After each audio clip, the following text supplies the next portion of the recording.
हजरत आमिना रजी अल्लाह ताला अन्हा फरमाती हैं कि जब मेरा बच्चा मेरे पेट में था तो मुझे बड़ी अजीब अजीब चीजें नजर आती थीं। अगर मैं घर से बाहर निकलती तो एक बादल का साया मेरे ऊपर आ जाता और मुझे धूप बिल्कुल महसूस न होती। अगर मैं पानी भरने के लिए जमजम के कुएं की तरफ जाती तो रास्ते के पेड़ अपनी टहनियां मेरे सामने झुका देते, जैसे मुझे सलाम कर रहे हों। मैं हैरान होती कि ये सब सिर्फ मेरे साथ ही क्यों हो रहा है। जब मैं जमजम के कुएं के पास पहुंचती तो नीचे का पानी अपने आप ऊपर आ जाता और बिल्कुल मंडेल तक भर उठता। फिर मैं अपने हाथों से ही बाल्टी पकड़कर पानी निकाल लेती। मक्का की औरतें मुझे कुएं के पास रोक लेती और जाने न देती। वो कहती, ए आमिना, तुम थोड़ी देर और यहीं खड़ी रहो, वरना तुम्हारे जाने से पानी वापस नीचे चला जाएगा और हमें पानी भरने में बहुत मुश्किल होगी। इसी तरह हजरत आमिना रजी अल्लाह ताला अन्हा फरमाती है कि मैं सुना करती थी कि जब बच्चा पेट में होता है तो मां को बहुत तकलीफें झेलनी पड़ती हैं।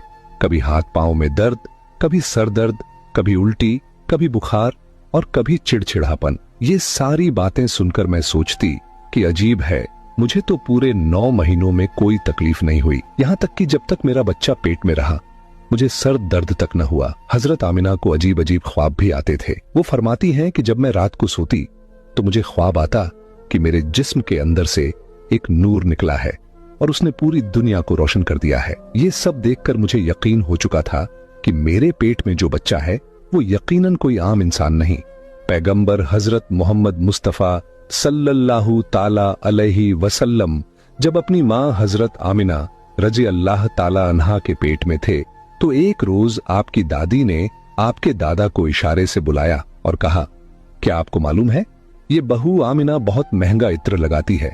मैं तो परेशान हो चुकी हूँ, आप जरा आमिना से इस बारे में पूछिए। ये सुनकर आपके दादा ने कहा, इस बारे में तू ही पूछ लेती, तूने क्यों नहीं पूछा? तो आपकी दादी ने कहा, मैंने कई मर्तबा कोशिश की, लेकिन जब भी मैं आमिना के सामने जाती हूँ तो उसका नूरानी चेहरा देखकर खामोश हो जाती हूँ। आमिना के चेहरे पर इतनी चमक आ गई है कि मैं कुछ पूछ ही नहीं पाती, आप ही जाकर पूछ लीजिए। ये सुनकर आपके दादा ने कहा, तू औरत जात है, घर में रहती है, लेकिन मैं मर्द हूँ, घर से बाहर निकलता हूँ, मक्का में कुरैश का सरदार हूँ। जो भी मुझसे मिलता है पूछता है, ऐ अब्दुल मुत्तलिब, तुम्हारे घर से इतनी इत्र की खुशबू कहाँ से आती है? और हाँ, एक अजीब बात यह है कि इत्र की खुशबू वहीं से आती है जहां आमिना जाती है।